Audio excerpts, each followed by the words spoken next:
Thank you. धन्यवाद सेनाओं के एवं परमेश्वर धन्यवाद, तेरे पुत्र यीशु के नाम से तेरे पास आते हैं। धन्यवाद करते इस बुधवारी वचन की शिक्षा के सत्र के लिए पिता। हम धन्यवाद करते पिछले 15 सत्र में आपने सहायता की Yes, Lord. वचन की गहराई से प्रभु यीशु मसीह के चमत्कार के विषय में बहुत ही बातों को सीखने में आपने हमें सहायता किया पिता। अपने दास के द्वारा आपने धन्यवाद। वचन की गुण भरी बातों को हमें बताया। हम धन्यवाद करते हैं प्रभु। आज के इस सेशन को भी हम तेरे हाथों में सौंपते हैं पिता। जब फिर से एक बार यूहन्ना की इंजील दूसरे अध्याय Thank you, Lord. मसीह यीशु के चमत्कार में जब हम जाते हैं पिता होने वाले और भी अधिक से अधिक बातें तेरे वचन की गहराई से हम सीखें जो हमारी आत्मिक मानसिक और एक प्रकार से पिता परमेश्वर कलीसिया की उन्नति के लिए बड़ी आशीष का कारण हो रही है। धन्यवाद। फिर से एक बार तेरे दास को तेरे हाथों में सौंपते हैं, पूरे समूह को तेरे हाथों में सौंपते हैं, यीशु के नाम से मांगते हैं। Amen, amen, amen, amen.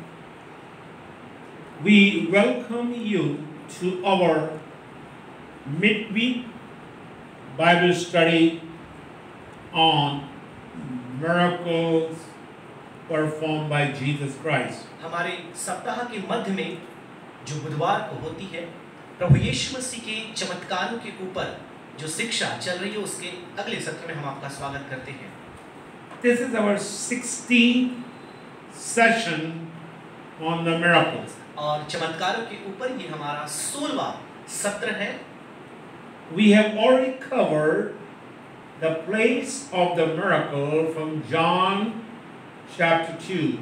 यूहन्ना 2 से चमत्कार का स्थान हमने अध्ययन कर लिया है। We have seen the problem of the miracles. और चमत्कार में पाए जाने समस्याओं को भी हमने देख लिया है। We have seen the parts in the miracle. चमत्कार में जो मटके हैं पत्थर के उसके विषय में भी हमने सीख लिया है। The participants in the miracle. और इस चमत्कार में जो लोग भागीदारी लेते हैं जो जिन लोगों ने भाग लिया उनके विषय में भी हमने देखा। This morning we will begin our teaching on the 5th point, the precepts of the miracles. और आज हम अपने इस सत्र में इस शिक्षा के दौर में हम 5वें बिंदु को देखेंगे जहां ये दिया गया है कि चमत्कार में क्या-क्या नियम पाए जाते हैं। If we make it simple, the commands given to the servants we have discussed. या फिर इसे और भी सरल भाषा में बोले तो वो आज्ञाएं जो यीशु के द्वारा दासों को दी गई उसके बारे में हम सीखेंगे। Chapter 2 of Gospel of John. यूहन्ना की इंजील दूसरा अध्याय We'll read verse 7 and 8. उसकी 7वीं और 8वीं आयत को पढ़ेंगे। In verse 7 it says, 7वीं आयत में ऐसा लिखा है, Jesus said to the servants, यीशु ने उनसे कहा, fill the jars, some translate parts, with water. मटकों को कुछ अनुवाद में लिखा है पात्रों को पानी से भर दो। And they fill them up to the brim. उन्होंने उन्हें मुहामुह भर दिया।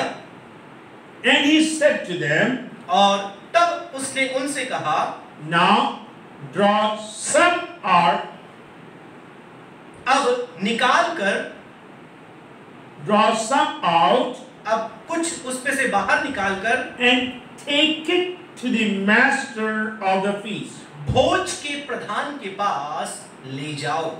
When you study these two verses, जब इन दो आयतों को आप पढ़ते हैं his instruction to the servants were very, very clear. तो जो निर्देश या आज्ञा प्रभु यीशु मसीह ने दासों को दिया वो बहुत ही स्पष्ट है। What they should do उन्हें क्या करना है and where they should go और कहां उन्हें जाना है and to whom they should give. और किसे उन्हें देना है। Simple instruction. बहुत ही सरल एक निर्देश उसने दिया। Whenever Jesus gives a command और जब or instructions, जब भी प्रभु यीशु कोई आज्ञा या निर्देश देते हैं he will make it very clear, and if people will just follow the instruction, miracles, blessings will be there. यदि लोग केवल यीशु की आज्ञा माने जो बहुत ही सरल होती है आशीषें चमत्कार वहां होता है। Now we'll note 4 lessons from verse 6 and 7. तो ये 6वीं और 7वीं आयत से 4 हम यहाँ पर पाठ या शिक्षाओं को देख सकते हैं। Number 1, पहली बात the presence of Christ. or presence of the precepts. और सबसे पहली बात आज्ञा की उपस्थिति, Presence of the precepts. आज्ञा की उपस्थिति। Number 2, दूसरी बात, perspiration in the precepts. और इन आज्ञाओं में कितना परिश्रम करना पड़ा। Number 3, तीसरी बात, the perplexity of the precepts. और इन आज्ञाओं में क्या असमंजस्यता थी। Number 4, the performing of the precepts. चौथी बात आप देखेंगे किस तरह से इस आज्ञा को पूरा किया गया। Let me repeat, so as you are writing, so you will not miss any of the main words. मैं एक बार दोहराऊंगा ताकि आप इन मुख्य शब्दों को भूले ना। The presence of the precepts. सबसे पहली बात चमत्कार की या उसमें जो आज्ञा दी गई थी उसकी उपस्थिति। The perspiration, it means they have to work hard. और उसमें जो पसीना उन्होंने बहाया इस आज्ञा को पूरा करने के लिए वो देखेंगे। The perplexity of the precepts. और इन आज्ञाओं में क्या असमंजस्यता, क्या भ्रम था, वह भी हम देखेंगे। And the performing of the precepts. और इन आज्ञाओं को पूरा किया जाना। Let's pick up number 1. आइए हम पहली बात को देखें। The presence of the precepts. और इस आज्ञा की उपस्थिति। We're dealing with this miracle only. अभी केवल हम इसी चमत्कार के बारे में But देख in रहे the हैं। opening, in the second session, I said this miracle has a typical meaning. मैंने शुरुआत में ही आपसे कहा कि इस चमत्कार का अर्थ बहुत ही विशिष्ट है। There are symbolic and prophetical value. इसमें प्रतीकात्मक और नबुवतीय महत्व है। And there's a message, definite message in this miracle. और इस चमत्कार में एक सुनिश्चित संदेश भी है। Now let's see what is happening here now. तो आइए देखिए यहाँ क्या हो रहा है। Christ's commands are always associated with the working of a miracle. और देखिए प्रभु यीशु मसीह की आज्ञा जब भी आप देखेंगे उसने आदेश दिया, लोगों ने माना, वहां पर हमेशा चमत्कार हुआ। Study the miracles performed by Jesus Christ. यदि आप प्रभु यीशु मसीह के द्वारा चमत्कार जो किए गए उसमें यदि आप देखें, Healing miracles especially, खास तौर पे चंगाई के जो चमत्कार हुए, commands were there. आज्ञाएं दी गई, And people, when they followed his commands, और जब लोगों ने उसकी आज्ञा मानी, miracles were there. चमत्कार होने लगे। It means इसका मतलब flesh does not take well to the command given by Jesus. इसका मतलब जो आज्ञा प्रभु यीशु मसीह ने दी वो बहुत जरूरी है उनके लिए मानना। Because flesh wants to have privileges, blessing without the क्योंकि responsibility. जो देह है वो बिना जिम्मेदारी के, बिना परिश्रम के, बिना किसी कार्य के आशीषों को पाना चाहता है। People want to have the miracle without getting involved with the command. और आज्ञा को माने बिना ही लोगों को आशीष चाहिए। They want to enjoy the prophets without obedience. और बिना आज्ञाकारिता के वो भविष्यद्वक्ताओं के द्वारा आशीषों को पाना चाहते हैं। When you study verse 6 and 7, जब 6वें और 7वें आयत को आप पढ़ते हैं, you will come to this conclusion. आप इस निष्कर्ष में आएंगे, Obedience is a key to great blessing.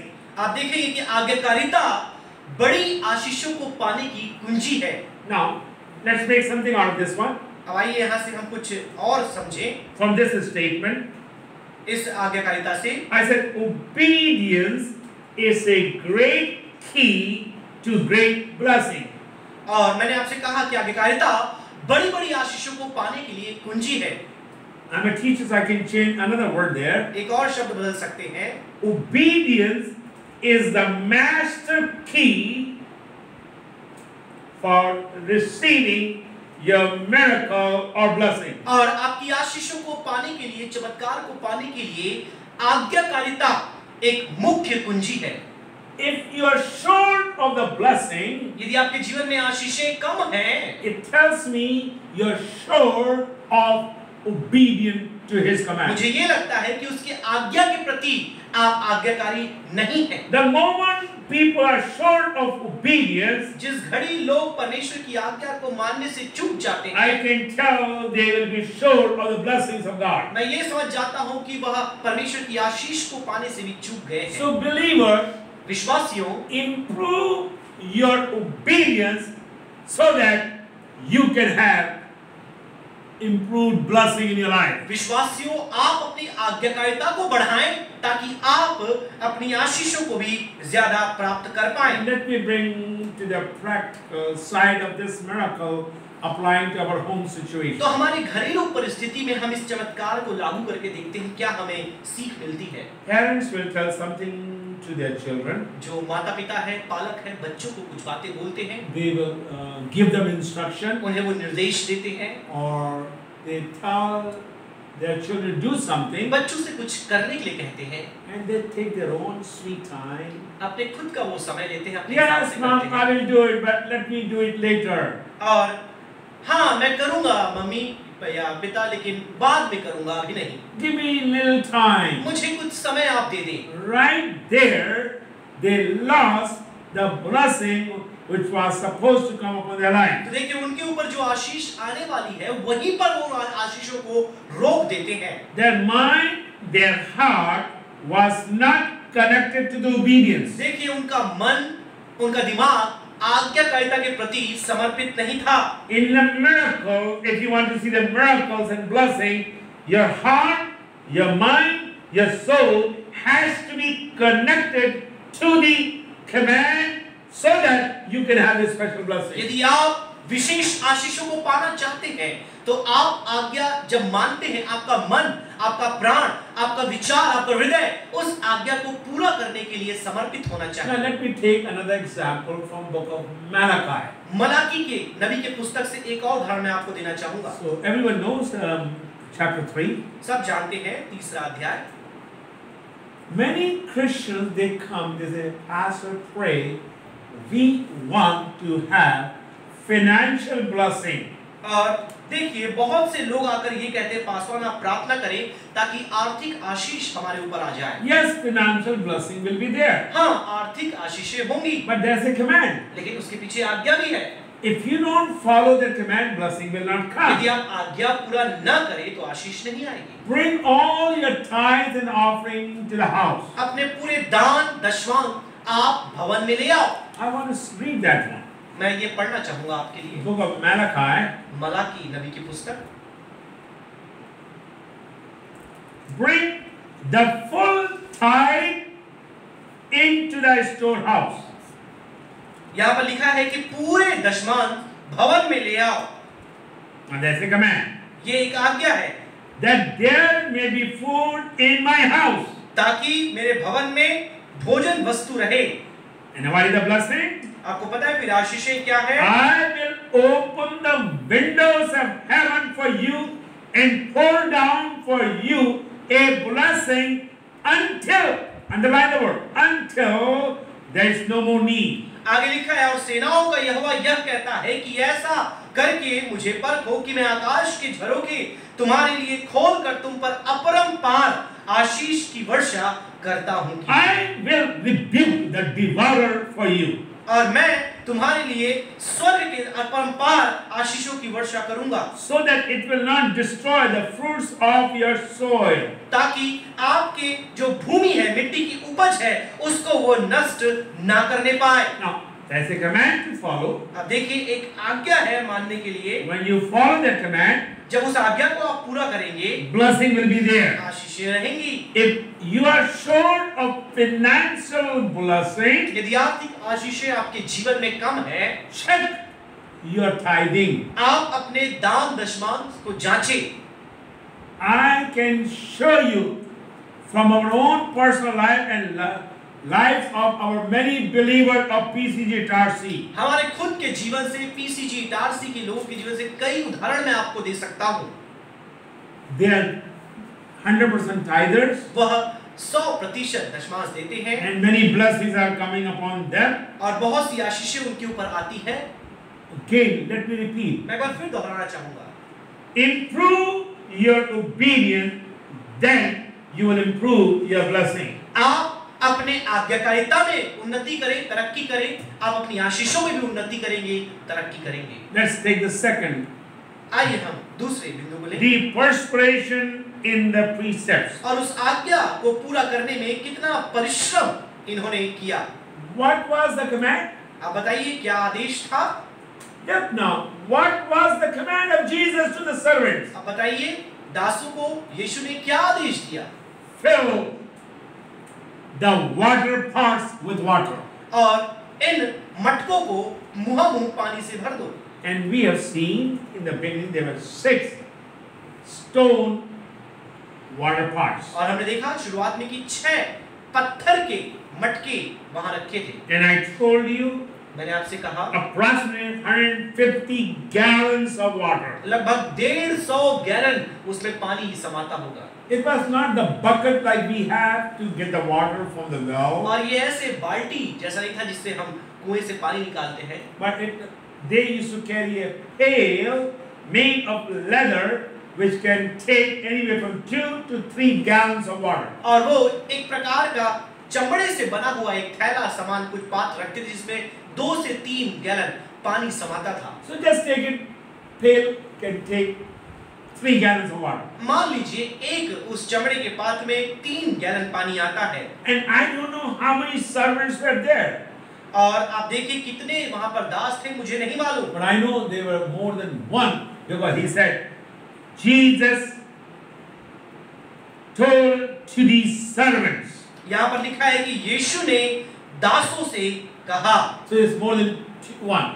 तो आप देखिए एक से ज्यादा है। Now I cannot tell there were 6 servants because some teachers are saying there were 6 water pots, so there must be 1 servant for each water pot. जबकि कुछ लोग ये बोल रहे हैं 6 मटके वहां पर थे तो हर एक मटके के लिए एक दास रहा होगा, लेकिन मैं ये बात नहीं बोल रहा। I think it was just 3. मुझे लगता है केवल 3 ही थे। Again, I don't have proof. मेरे पास कोई प्रमाण नहीं है। It's my guessing. ये है मेरा अनुमान है। So just take 3 servants, 3 water pail, and they have to fill 150 gallons of water into the pots. आप देखिए केवल 3 दास हैं और इस प्रकार से 3 उनके पास चमड़े के पात्र हैं जिसमें एक में केवल 10 से 12 लीटर पानी आता है। अब 150 गैलन का इस आकार के पात्र को उन्हें भरना है। Each one will have minimum 50 pail of water to be put in the pots. लगभग हर एक दास को 50 बार पानी लाना पड़ेगा भर करके उसमें डालने के लिए। Now, we have been to Holy Land. We have talked to the historian there. पवित्र भूमि में हम गए, वहां पे इतिहासकारों से हमने बात किया। It was not easy to fetch the water from the well. और जा करके पानी लाना इतना सरल नहीं होता था। Roads were not good. और सड़कें उतनी अच्छी नहीं थी। They have to leave the wedding place to go to the well. और देखिए जहाँ विवाह हो रहा है उस स्थान से निकलकर जहाँ पर पानी का स्रोत है वहां तक उन्हें जाना पड़ता। They have to draw the water और पानी उन्हें निकालना था फिर वहां से, and they have to come back to the wedding place. और फिर जहाँ विवाह हो रहा है वहां उन्हें वापस भी आना। Now, most of us, what we will do? हम में से अधिकतर लोग क्या करेंगे? We'll try to put maybe half water into the, maybe up to the half level. और हम आधा ही भरने की कोशिश करेंगे। But here they did whatever Jesus told them to do. लेकिन यीशु ने जो करने कहा वही इन चेलों ने किया। What I'm trying to say, it was not easy to fill these water pots. और इन मटकों को भरना सरल बात नहीं था। It was not easy, but it was possible to do. और यह करना सरल नहीं था लेकिन संभव था। Number 2, it was necessary for them to do. और यह उनके लिए करना जरूरी भी था। It was possible to do, यह संभव था and it was necessary to do. लेकिन ये करना उनके लिए जरूरी भी था। What we learn from here? हम इससे क्या सीखते हैं? When Jesus gives you a command, He knows it can be done. और जब यीशु आपको कोई आज्ञा देता है उसे मालूम है कि आप वो कर सकते हैं। And he knows unless you do that thing, you're not going to have the blessing. उसे मालूम है यदि जब तक आप उसे पूरा न करें आशीष नहीं आएगी। So what we conclude? तो हम क्या सीखते हैं? It was hard work, और यह कठिन परिश्रम था, lot of sweating, बहुत पसीना बहाना पड़ा, but they did it. लेकिन उन्होंने ऐसा किया। Number 3, तीसरी बात, the perplexity of the precepts. और इस आज्ञा में क्या असमंजसता थी? Mary had prepared these servants. Maryam ने इन दासों का मन तैयार किया। Very important. Mary told Maryam ने कहा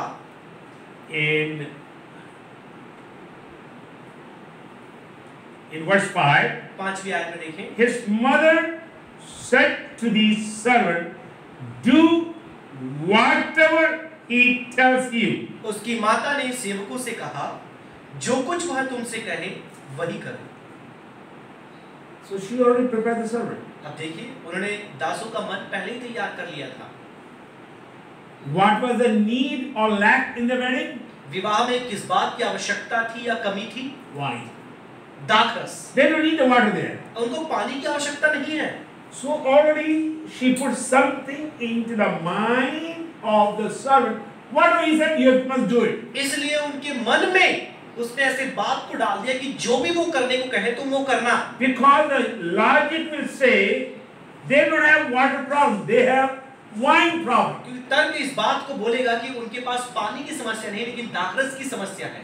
They needed wine, not the water. उनके पास उन्हें दाखरस चाहिए था, पानी नहीं चाहिए था। Sometimes Christ's command will perplex us. कई बार यीशु के आदेश हमें भ्रमित कर सकते हैं। And as we study different miracles, जब आप अलग-अलग चमत्कारों को पढ़ते हैं, Jesus will never explain why he is asking you to do something. यीशु कभी भी नहीं समझाता कि वह क्या करने को उनसे कह रहा है, उसका मतलब क्या है। He will never do that. वो नहीं करते। He just wants you to follow his instruction without logic और वो or चाहता है explanation. बिना किसी व्याख्या के आप उसके आदेश को पूरा करें। Yes, if we were in his position, their position, यदि हम उसके स्थान में होते, if we are the servants, अगर हम दास होते, we'll say, listen, we know the situation. हमें परिस्थिति के बारे में मालूम है। You just heard it, but we know the situation. आपने केवल सुना है, हमें परिस्थिति के बारे में You पता है। heard from Mary, तुमने मरियम से सुना है। but we know what is happening हमें here. पता है यहाँ क्या चल रहा है।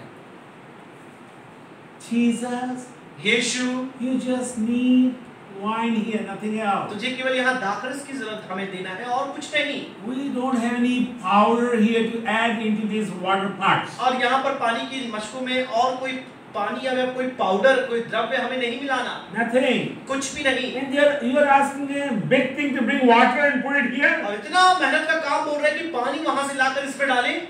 Their mind can be perplexed. अब देखिए उनका दिमाग भ्रमित हो सकता है। People who are sitting in the feast, अब वे लोग जो भोज में बैठे हैं, they may make fun of us. अब वो हो सकता है हमारा मजाक उड़ाए। Different things will be going through the mind. अलग-अलग बात हो सकता है उनके मन से होकर जाए। But they remember the words of Mary. लेकिन वो मरियम के शब्दों को याद करते हैं। Whatever the master says, do it. जो कुछ भी स्वामी कहता है तुम वही करो। God is saying to the church today, परमेश्वर आज कलीसिया से कहता है, whatever Jesus tells you to do, just do it. जो भी यीशु करने के लिए कहता है वो तुम करो। I remember when God called my dad. मुझे याद है जब परमेश्वर ने मेरे पिता को सेवकाई में बुलाया। God commanded my dad to come to North India. परमेश्वर ने मेरे पिता से कहा कि वो उत्तर भारत में आए। To come to North India. कि वो उत्तर भारत में आए। He can give many reasoning and use his logic. वो चाहते तो बहुत से प्रश्नों को कर सकते थे, व्याख्या कर सकते थे। I don't know the people. अरे मैं लोगों को नहीं जानता। I don't know their circumstances. उनकी परिस्थिति नहीं जानता। I don't know their culture. उनकी संस्कृति नहीं I जानता। don't know their traditions. उनकी परंपरा Number नहीं। 5, I don't know their language. पांचवी बात, उनकी भाषा नहीं पता। He can give a long list. लंबी सूची वो दे You सकते। know what my dad did? आपको पता मेरे पिता ने क्या God किया? called, he took off. परमेश्वर ने बुलाया, वो आ गए। He had a small tin suitcase. और टीन का एक छोटा सूटकेस उनके पास He था। didn't have the money to get into the train. और उनके पैसे भी नहीं थे रेलगाड़ी में बैठने के लिए। Many miles he walked and walked and walked. मीलों मील वो पैदल यूं ही चलते रहे। Then somebody gave the money, he took the bus. किसी ने पैसा दिया, उन्होंने बस लिया। And then he landed in Itarsi. और फिर वो इटारसी पहुंचे। Listen to me. आप सुने मेरी बात। If you do what God has commanded us to do, यदि आप वो सारी बातों करते हैं जिसकी आज्ञा परमेश्वर ने God दी है, will only give you a command for your blessing. परमेश्वर आपकी उन बातों को, आज्ञाओं को मानने के लिए आपको आशीष देगा। Look to the life of Elijah. आप एलिया के जीवन को देखिए। God tells you go to that brook Cherith. और परमेश्वर ने कहा कि उस चरित नामक उस तुम नदी किनारे तुम जाओ, Food will be there. वहां भोजन तुम्हारे लिए होगा। God is a good God. परमेश्वर भला परमेश्वर है। Elijah obeyed the commandment of God. और एलिया ने परमेश्वर की आज्ञा मानी। Because he obeyed, he saw his miracle. क्योंकि उसने आज्ञा मानी, उसने परमेश्वर की आशीष को But the देखा। whole nation had famine. और जब पूरे देश में अकाल आ चुका था, He got the best food coming from kitchen of heaven. देखिए स्वर्ग के रसोई घर से उत्तम भोजन उसके लिए आता है। My God is a good God. परमेश्वर भला परमेश्वर है। Follow his commandments. आप उसकी आज्ञाओं को माने। Do not be perplexed. आप असमंजसता में ना रहें। Prepare your mind. अपने मनों को तैयार करें। Prepare your heart. अपने दिलों को तैयार करें। And read the word of God. परमेश्वर के वचन को आप पढ़ें। And this word must be saturated in your life. और ये वचन आपके अंदर भरपूर, प्रचुर मात्रा में भरपूर होना चाहिए। Now look to the performing of the precepts. अब आइए हम देखें इस आज्ञा को कैसे पूरा किया जाता है। What is the command? क्या आज्ञा थी? Fill the water pots with water. और पानी से उन मटकों को भर दो। Look the second portion of that scripture. और उस आयत का दूसरा भाग देखें। And they filled them up to the brim. वहाँ लिखा है और वे उन्हें मुहामुह भर दिए। Two things can happen here. दो बातें यहाँ हुई होगी। The excellence of their obedience. उनकी आज्ञाकारिता की उत्कृष्टता। And number two, the effect of their obedience. और उनके आज्ञाकारिता का प्रभाव। Because there was a stamp of excellence in their obedience, जबकि उनके आज्ञाकारिता में उत्कृष्टता की मुहर लगी हुई थी, we could see the result, the blessing of their obedience, which is the effect of their तो obedience. हम उनके जो उसका जो प्रतिफल निकलता है, प्रभाव निकलता है, उसके विषय में हम देख सकते हैं। Let's pick up the excellence of their obedience. उनके आज्ञाकारिता की उत्कृष्टता को हम देखते हैं। They fill the water pots to the brim. और मुहामुह वह पानी के पात्रों को भर देते हैं। What do you mean to the brim? और मुहामुह भरने का मतलब क्या है? There was no more room to add more water. और पानी डालने के लिए उसमें अब जगह नहीं था। They didn't do just to get by. केवल वो अपना काम पूरा करने के लिए ही कार्य नहीं किए। Just to do enough to get by. केवल इतना कर ले कि बस काम पूरा हो जाए। But they did as much as they could. जितना वो कर सकते थे उतना उन्होंने किया।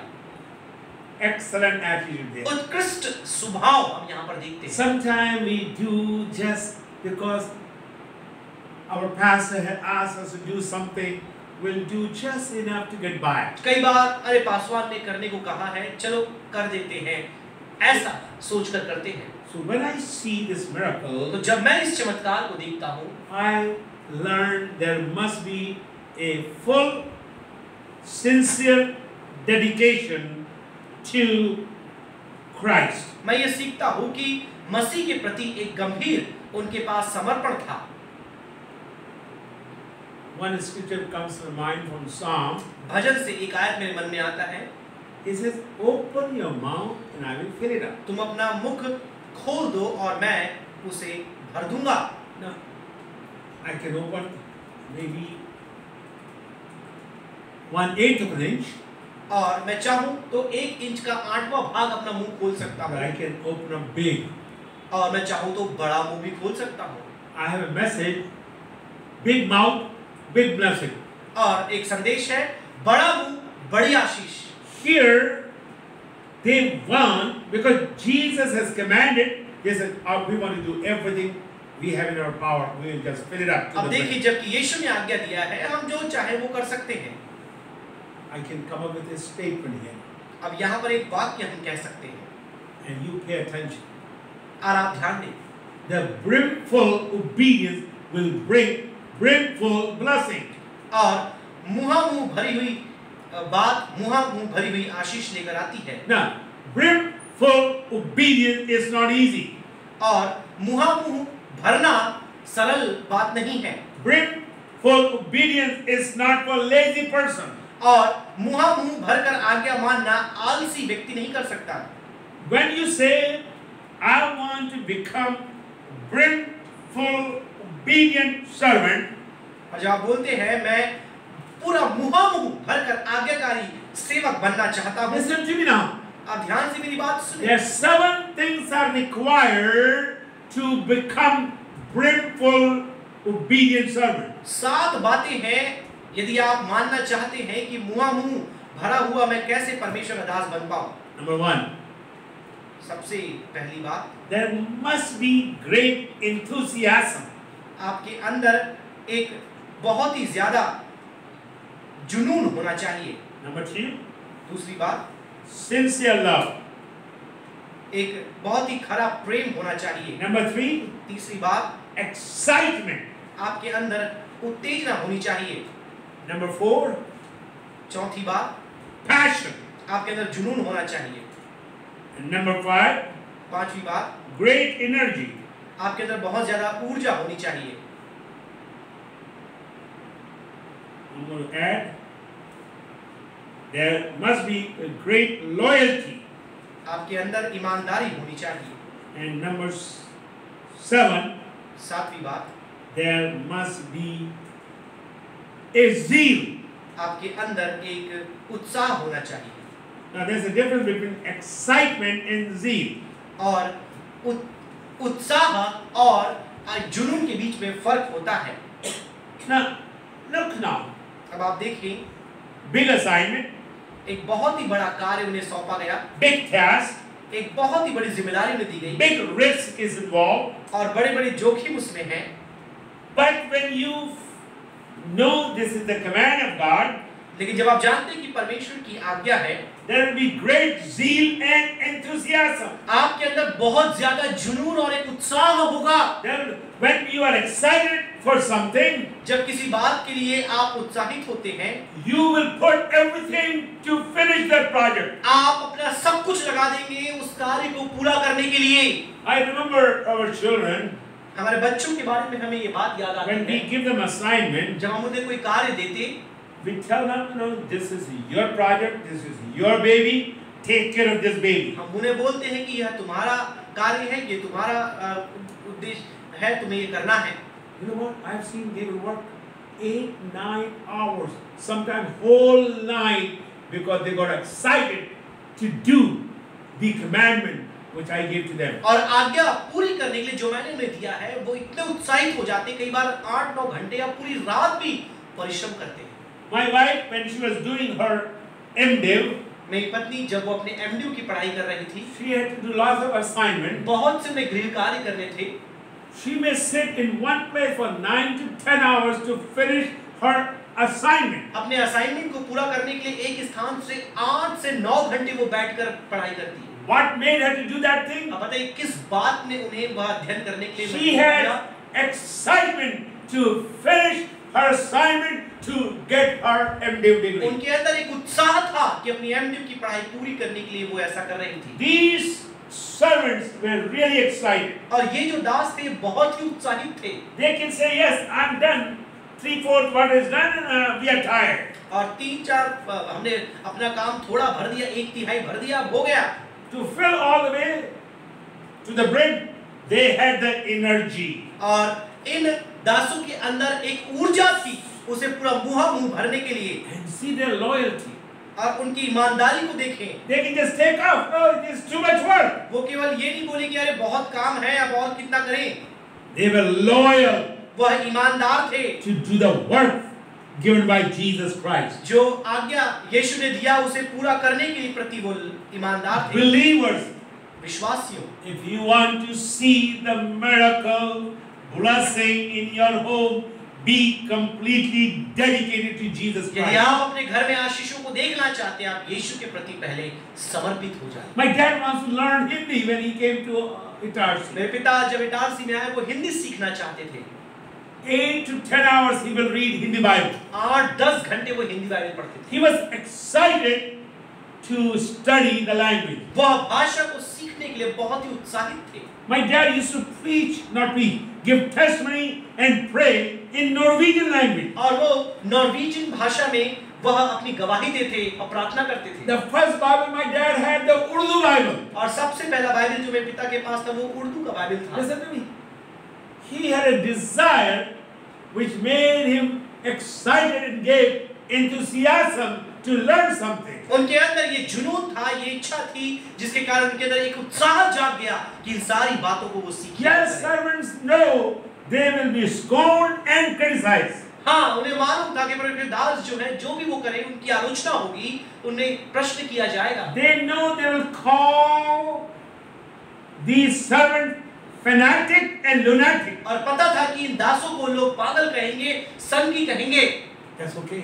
ठीक है, कोई बात नहीं। We'll do what Jesus has commanded. और यीशु ने जो करने के लिए कहा है हम वो करेंगे। Look to the life of Noah and then you can learn a lot of things. अब नूह के जीवन को देखिए, बहुत सी बातें आप सीख सकते हैं। They may say crazy nut, वो कहते हैं पागल संगी, but keep doing. लेकिन करते रहे, Blessing is there. आशीष आएगी। Whole family was saved. पूरा परिवार बच गया। Now look to the effect of their obedience. अब देखिए उनकी आज्ञाकारिता का प्रभाव क्या पड़ता है। Let's look the specific effects, the blessing. Two specific blessing in this one. दो विशेष आशीषें आप इसमें देखेंगे। What are the two specific blessing? दो विशेष आशीषें क्या-क्या थी? Number one, सबसे पहले enablement उन्हें समर्थ किया गया, and enlightenment. उन्हें साथ में प्रकाशित किया गया। They were enabled and they were enlightened. उन्हें सशक्त किया गया, उन्हें प्रकाशित किया गया। Let's pick up the first one, enablement. आइए हम पहली बात देखें, How I सशक्त know? Banana. How I know they were enabled? और मुझे कैसे मालूम पड़ता है कि वो सशक्त किए गए? Three things you will see in this scripture. अब तीन बातें इस आयत में देखते हैं। Let's go back to John 2. आइए हम यूहन्ना 2 में फिर से वापस आ जाएं।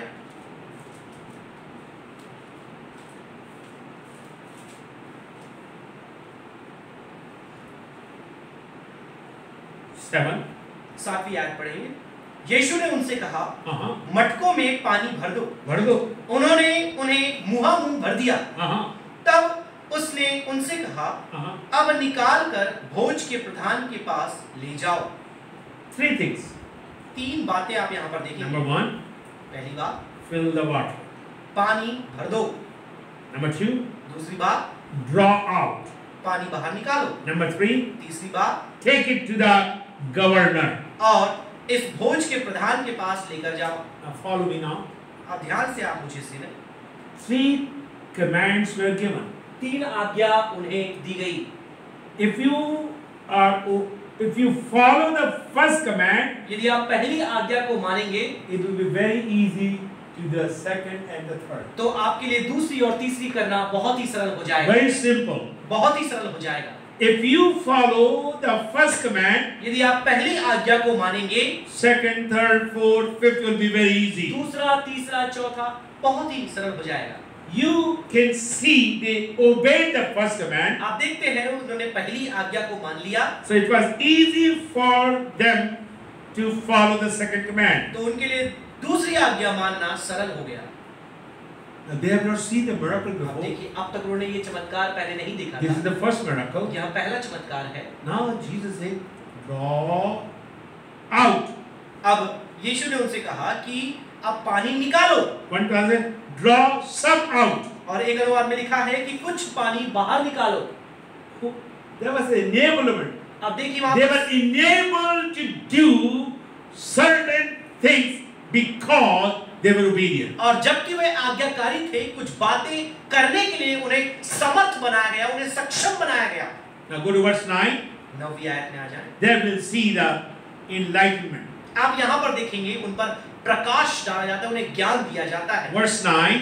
9वीं आयत Towards the end, the B you will see और अंतिम भाग ब में आप देखेंगे the master of the feast called the bridegroom. अब देखिए उस भोज के प्रधान ने दूल्हे को बुलाया And then go back to A.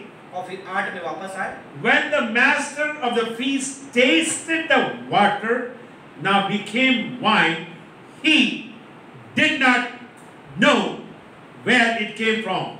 वे ले गए जब भोज के प्रधान ने वह पानी चखा जो दाखरस बन गया था और नहीं जानता था कि वह कहां से आया है।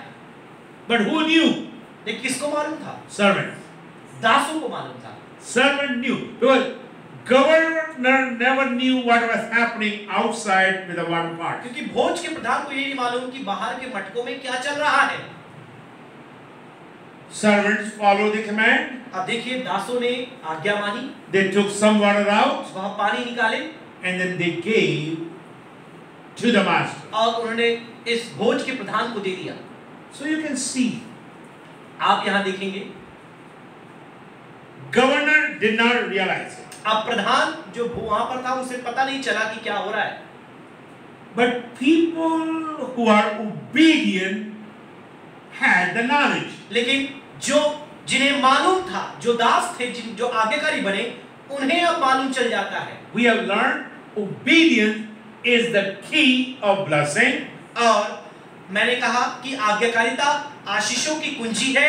Number 2, obedience is the key of knowledge. मैंने कहा आज्ञाकारिता ज्ञान या समझ पाने का भी कुंजी है। In book of Amos, आमोस नबी की पुस्तक में chapter 3, 3रा अध्याय verse 7.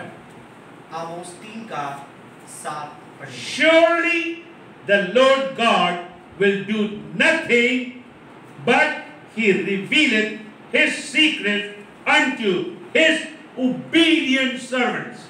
इसी प्रकार से प्रभु यहोवा अपने दास भविष्यवक्ताओं पर अपना मर्म बिना प्रकट किए कुछ भी नहीं करेगा। God will enlighten you.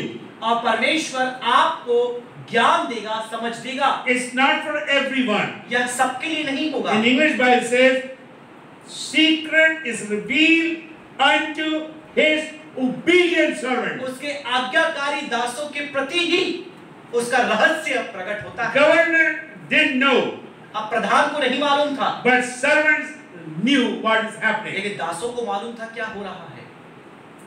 Now, let's see. अब देखिए आगे क्या होता है।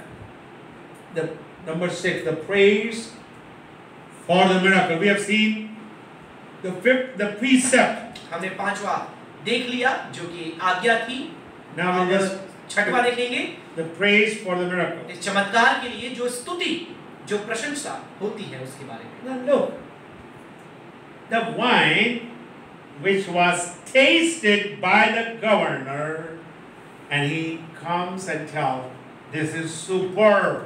आप देखिए जिस प्रधान ने उस पानी को चखा, अब वो आकर बोलता है अरे ये तो बहुत ही उत्तम है।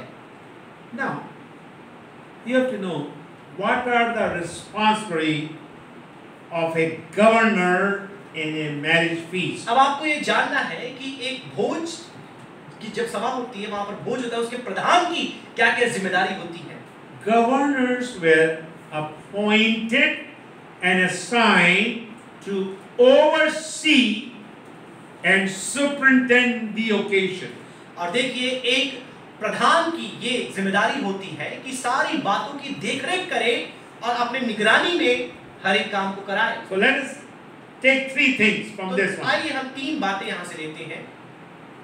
The taking of the wine to the governor, और उस दाखरस को वहां के भोज के प्रधान के पास ले जाना, the taking of the wine, the tasting of the wine by the governor, और उस प्रधान के द्वारा उस दाखरस को चखा जाना, and the talking about the wine by the governor.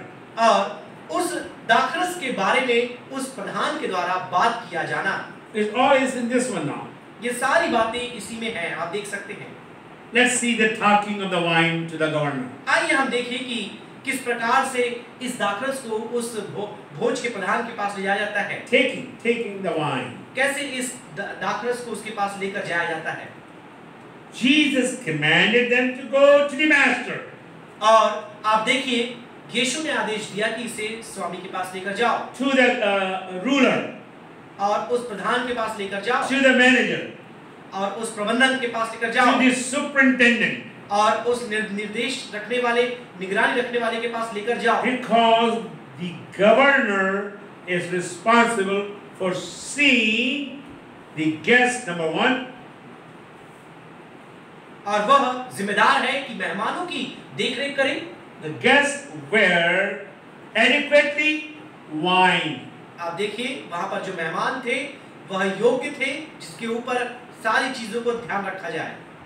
In other words, दूसरे शब्दों में, superintendent or the governor is responsible that all the guests will have more than enough wine. और इस भोज के प्रधान पे यह कार्य था कि सबको पर्याप्त और पर्याप्त से भी ज्यादा दाखरस मिले, इस बात को पुष्टि करना था। Second thing, दूसरी बात, they were responsible for seeing that guests will have enough food. और उन्हें यह भी देखना होता था कि पर्याप्त भोजन सबको मिले। Number 3, तीसरी बात, they were assigned to make sure that guests are well entertained. उन्हें यह भी देखना था कि जितने मेहमान आए हैं उनका मनोरंजन होता रहे। Number 4, चौथी बात, it's very important because I'm bringing some of the things you will learn later on. They were responsible that every guest will get the right proportion of the wine. और उन्हें यह भी ध्यान रखना था कि हर एक मेहमान को पर्याप्त और जितना उन्हें मिलना है उतने ही उन्हें मिले। For example, उदाहरण के लिए, a little kid will not have the same amount of wine as the old person. आप देखिए एक छोटा बच्चा जितना लेगा जरूरी नहीं कि एक बड़ा बुजुर्ग भी उतना ही मात्रा में ले। I have seen the ladies when they know that we have 7 people for Rooh Afza water. आप देखिए महिलाओं को मालूम है यदि 7 लोगों के लिए रूह अफ़ज़ा पानी बनाना है, She will make sure that she has more than 8 glasses in that jar. वो पक्का कर लेंगे कि उनके पास 8 ग्लास होना चाहिए। 7 पानी होना people, चाहिए। 7 लोग हैं but she will put 8 glasses of water. लेकिन वो 8 ग्लास पानी डालेंगे। She is responsible for making sure everyone gets enough. ये उनकी जिम्मेदारी है कि सबको पर्याप्त मिले, इस रीति से वो तैयारी करें। If there is a shortage of Rooh Afza in the table, यदि रूह अफ़ज़ा जो शरबत है यदि वो कम हो जाता है मेज में, I am the governor. और मैं भोज का एक संभालने वाला हूँ, प्रबंधक I हूँ, will say, what happened? मैंने बोला क्या हो गया? Maybe you gave the big glass or Pastor Nikhil Gupta और पास्टर निखिल गुप्ता को आपने बड़ा ग्लास दे दिया, and small glass, so you don't have enough. चाहे छोटा या बड़ा हो आपने दे दिया, इसलिए आपने पर्याप्त अब नहीं बचा। It means the manager is responsible that each person will get the right amount, right proportion. तो प्रबंधक का यह काम है कि वो पता करे कि हर एक को पर्याप्त मात्रा में बराबर मिल रहा है। The moment Mary said there is no more wine, जिस घड़ी मरियम ने कहा कि अब पर्याप्त मात्रा में दाखरस नहीं है, what it tells you and I, आपको और मुझे क्या इससे मालूम चलता है? governor didn't control. आप देखिए इस प्रबंधक ने उचित रीति से कार्य नहीं किया। He didn't supervise or superintend the feast. उसने पूरे उस भोज में ठीक से निगरानी रखकर हर एक काम का प्रबंधन नहीं किया। So it was very logical for Jesus to tell the servant, take the wine to the governor. तो यीशु के लिए ये बोल पाना कि इस दाखरस को लेकर पहले तुम उस प्रबंधक के पास जाओ, ये बहुत ही उचित बात थी, Very important. बहुत ही महत्वपूर्ण बात थी। So he will not get nervous. तो वह घबराए ना, He will not be mocked in the wedding, उसका ठट्ठा ना होने पाए वहां पे and विवाह में। his management will be appreciated by all. तो उसका प्रबंधन सबके द्वारा सराहना प्राप्त करे। Why the wine was taken to the governor? अब इस दाखरस को उस प्रबंधन के पास क्यों ले जाया गया? So that the governor can complete his assignment. ताकि वह प्रबंधक उस भोज का स्वामी अपने कार्य को जिम्मेदारी को पूरा कर पाए। Let's see the second one. आइए हम दूसरी बात को The देखें। tasting of the wine. और उस दाखरस का चखा जाना। Why governor has to taste? अब बताइए इस भोज के इस प्रबंधक को ही क्यों चखना है? So is a tradition क्योंकि ऐसी परंपरा है when the wine is finished, they will bring an inferior quality of the wine. क्योंकि जब दाखरस खत्म हो जाता है तो उससे निचले गुणवत्ता का या कम जो स्वाद वाला है वह दाखरस दिया जाता है। I remember when I was growing up, अब मुझे याद आता है जब हम पल बढ़ रहे थे, when we go and attend some wedding, कहीं किसी विवाह में हम जाते शामिल होने के लिए, they may invite 200 people, वो हो सकता है 200 लोगों को आमंत्रित करे, but 290 people will be there. Everyone, their uncle, aunt, they are not invited because they are in the house. They all will come. और उनको आमंत्रित नहीं हुए 290 लोग पहुंच जाते हैं, अंकल आंटी और पूरे परिवार के लोग आ जाते हैं। First trip will have a lot of food. तो पहले बार जो लोग खाएंगे उनको पर्याप्त भोजन मिल जाता है। And that whoever we had Tangachi Dadi from Harda, Tangachi Dadi. She was in charge. She will see, make sure everyone has enough on the table. और वो इस बात का पक्का कर लेती थी कि सबको पर्याप्त मिल रहा है, सबके लिए है। I have seen. मैंने देखा है। For the second group, the second trip. और दूसरा जो दल आता है या दूसरी बार जो खाने के लिए आते हैं, they will take the bucket of water and they will put into the dal or sabji. और वो एक बाल्टी पानी लेकर के दाल या सब्जी में वो डाल देते। Quality is gone already. आप देखिए वो गुणवत्ता चली गई। It happened to our Bible college one time. One catering company came and they saw the water, vegetables gone. I noticed that guy took the water, simple water, and added it to the एक बार Bible college में भी ऐसा हुआ कि सब्जी कम पड़ गई, उस व्यक्ति ने एक बाल्टी पानी लिया और सब्जी में उंडेल दिया। Jesus wanted the governor to taste this wine. आप देखिए यीशु चाहता कि उस विवाह का जो प्रधान है वह चखे स्वाद कैसा है। What Jesus? What? Let's look into that miracle now. आइए देखिए उस आगे उसमें क्या होता है। And said to him, verse 10, everyone serves the good wine first, and when people have drunk freely, then the poor wine. आप देखिए सबसे पहले उत्तम जो दाखरस है वो दिया जाता है और जब सब पीकर छक जाते हैं तब उन्हें जो बचा हुआ है वो देते हैं। Why you have kept the good wine until now? और अब तक तुमने जो उत्तम दाखरस है क्यों रख छोड़ा था? Now, governor is talking to the bridegroom now. अब देखिए ये जो प्रधान है वह दूल्हे से बात कर रहा है। Servant came and gave to the wine and gave wine to the governor. अब देखिए दास आकर के प्रधान को दाखरस पिलाते हैं। Governor is talking to the bridegroom. अब देखिए वो जो प्रधान है वह दूल्हे से बात कर रहा है। None of these people were involved in doing or performing the miracle. अब इनमें से कोई भी उस चमत्कार को करने में या उसको देखने के लिए वहां थे ही नहीं। They ignored Jesus Christ who performed the miracle. उन्होंने यीशु को अनदेखा कर दिया जिसने चमत्कार किया। Okay, he's talking to the bride. हाँ वो तो अब दूल्हे से बात कर रहा है। What I'm trying to say, मैं वो क्या समझाना चाहता हूँ? the tasting of the wine gave a statement.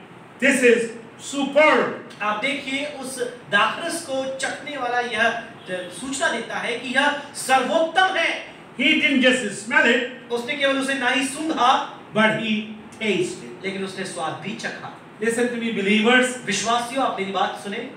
Bible says in Psalm, भजन में बाइबल में इस बात को लिखा है। taste and see the Lord is good. चख कर देखो कि यहोवा कैसा भला है। What is talking now? अब क्या आगे लिखा है?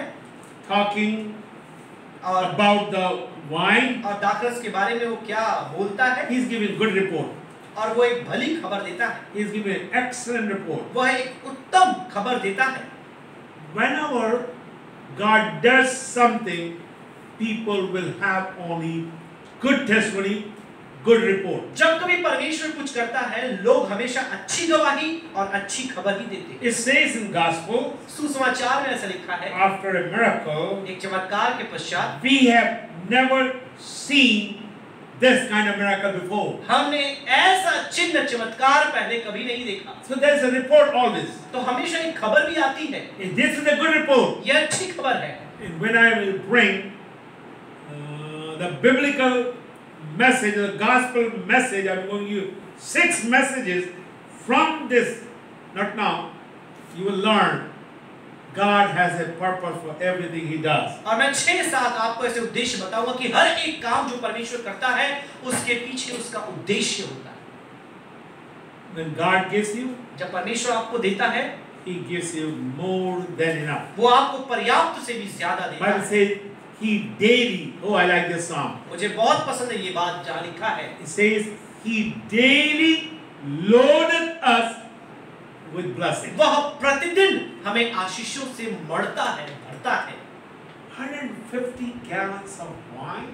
115 गैलन पानी या दाखरस 150 gallons is a lot of money. और लगभग 400-450 लीटर, बहुत ज्यादा ये दाखरस होता है। Yes, there was a lack of wine. हाँ, वहाँ कमी घटी थी। But when Jesus comes in a wedding or in your home, और जब प्रभु यीशु मसीह आपके घर में आ जाते हैं, आपके भवन में आ जाते हैं, your lack, your scarcity will turn into abundance. आपकी कमी घटी बहुतायत में परिणित हो जाती है। My God is a good God. मेरा परमेश्वर भला परमेश्वर He है। is teaching you and I, वो आपको और मुझे सिखा रहा है, bring your problem to me. आप अपनी समस्या मेरे पास लेकर आओ। Bring your need to me. आप अपनी आवश्यकता मेरे पास लेकर आओ। Jesus, Mary brought the need to Jesus. आप देखिए, यीशु ने अपनी आवश्यकता यीशु की मरियम ने अपनी आवश्यकता यीशु के पास लाकर There रखी। is no wine. दाखरस खत्म हो गया। God solved the problem. परमेश्वर ने समस्या का समाधान किया। Your problem will be solved. आपकी समस्या का भी समाधान होगा। You will have your miracle. आपका चमत्कार आपको मिलेगा। You will have your blessing. आपकी आशीष आपको मिलेगी। He will draw closer to you. वो आपके निकट आएगा। Especially towards the end it says, खास तौर पे अंत में यह लिखा है, it manifested His glory. उसकी महिमा यहाँ प्रकट हुई। It will happen. ये होकर रहेगा। God will do His work परमेश्वर अपना काम करेगा and His name will be और glorified. उसके नाम को महिमा मिलेगी। Not the pastors, पासवान को नहीं, but God will get the लेकिन glory. परमेश्वर को महिमा मिलेगी। God bless you all. परमेश्वर आप सभी को आशीष We'll दे पाए। continue this one. हम इसे और भी आगे लेकर जाएंगे। And God willing, we'll touch the glory of the miracle, और इस महिमा में जो चमत्कार है हम उसे देखेंगे। gladness in the miracle, इस चमत्कार में जो आनंद है उसे हम देखेंगे। growth from the miracle, चमत्कार में जो उन्नति है उसे हम देखेंगे। and the gospel in the miracle. और इस चमत्कार में जो सुसमाचार है हम वो And देखेंगे। hopefully with that, no, it will not be done because I will be talking about a one full teaching on wine. और क्योंकि दाखरस के ऊपर एक पूरी शिक्षा भी बची है, वह भी हमें करना है। It means at least we'll have 18 to 19 teaching on the miracles. लगभग चमत्कारों के ऊपर 18 से 19 शिक्षा के सत्र को हमें लेना पड़ेगा। I'm studying, doing research, what is the prophetical value of this miracle. और मैं अध्ययन कर रहा हूँ, शोध कर रहा हूँ कि इस चमत्कार का नबुवती महत्व क्या है। You will find is there. आपको मालूम चलेगा, बताएंगे। Father, we thank you for this day. पिता, इस दिन के लिए हम धन्यवाद करते हैं। Take us into deeper experiences with you. और अपने साथ एक गहरे अनुभव में हमें लेकर जाओ। That this will not just become a reading and writing, ये केवल पढ़ना और लिखना ना हो जाए, not just a speaking, ना केवल बोलना हो जाए, but I pray we will experience genuine miracle in our own life. लेकिन हम ये प्रार्थना करते हैं खुद के जीवन में एक वास्तविक चमत्कार के अनुभव को हम करने पाएं। Not just reformation, ना केवल एक तब्दीली, but transformation. लेकिन एक रूपांतरण A होने पाए, regeneration. एक पुनः जन्म होने पाए। Lord, do it, O God. अब कर ले पिता परमेश्वर, Transform our thinking. हम सबके विचारों को रूपांतरित कर, Transform our attitude. हमारे व्यवहार को रूपांतरित कर, Transform our mind. हमारे मनों को रूपांतरित कर, Because you know And you can do it. क्योंकि तुझे मालूम है और तू ये कर सकता है। You can change our nature. हमारे स्वभाव को तू बदल सकता है। You have changed that quality of the water. और पानी के उस गुण को तूने बदला। You can change our life. तो हमारे जीवन को ही बदल सकता है। In Jesus' precious name we pray. यीशु के अनमोल नाम से मांगते हैं। Amen. आमीन। Amen.